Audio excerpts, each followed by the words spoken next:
immense, really. It was insane.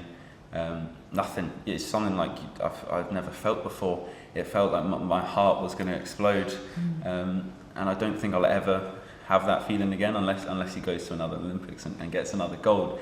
But it's something so unique, having the high tension of when they're swimming on the blocks and that like short silence, and then they head off and coming on the last 50 meters just sprinting, and as the crowd gets louder and louder and louder, and then the final touch and seeing that one next to his name, seeing that he's come first, and just the relief, and then the realization, and then the joy, and just the tidal wave of just noise really made it into something special. I think William said it right. There's so much apprehension around a race, especially at that level. And so half of what you're feeling is nerves. You just don't want them to mess up. You don't want them to, fall in the water, have a bad length, have a bad race. And so there's just this huge sense of relief that they're actually swimming and they're in the water and it's okay. And then it's hard to really take in, this is an Olympic final, and you see your son or his brother, suddenly turning on his legs and beginning to pull away. And I think the reaction you saw in the garden was genuinely, authentically a mixture of disbelief and pent-up energy, and it just exploded. So it was an amazing feeling. We had no expectations. We were just immensely proud that he'd made the Olympics, weren't we? Yeah, I think we won't want to jinx it and be like he's going to win and then obviously be disappointed. But I feel like seeing him in the water, I thought that like if he were to win, I said to myself, if he were to win, then it'd definitely be deserved, because the amount of effort and time he's put into training, into the water beforehand, all the hours and hours and hours, all the early mornings, all that stuff. I thought that if he were to swim, then the gold would be his. He would deserve it. It would be rightfully deserved. Tom got a mild dose of coronavirus really early on at the beginning of the pandemic in March 2020, and which was surprising because he's young and fit.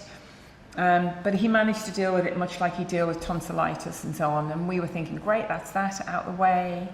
You can crack on now with your Olympic training.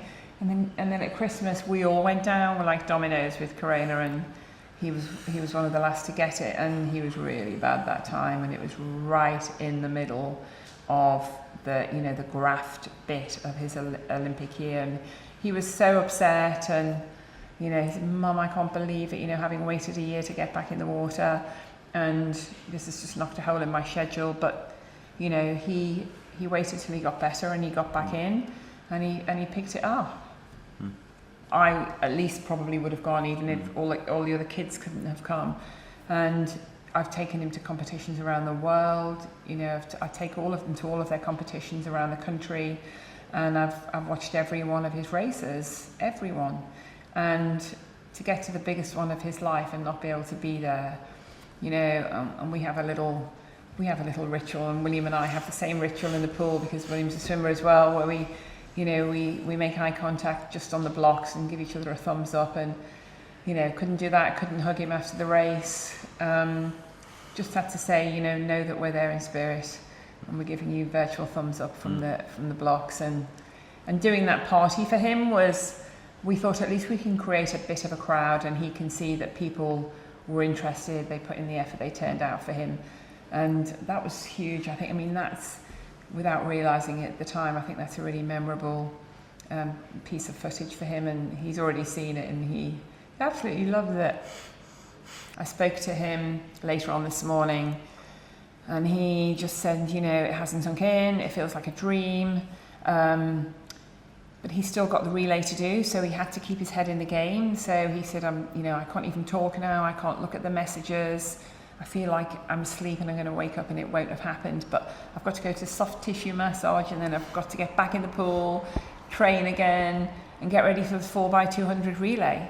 There aren't that many people around here, and we invited them all, and it was the best thing we did. Not only did it deal with any of the noise things, but they were just so grateful to be part of that, and they were jumping up and down as well. And a few people have said that was the best couple of minutes of my life. That was one of the best things I've been part of. So everyone was so generous and so happy for us, weren't they?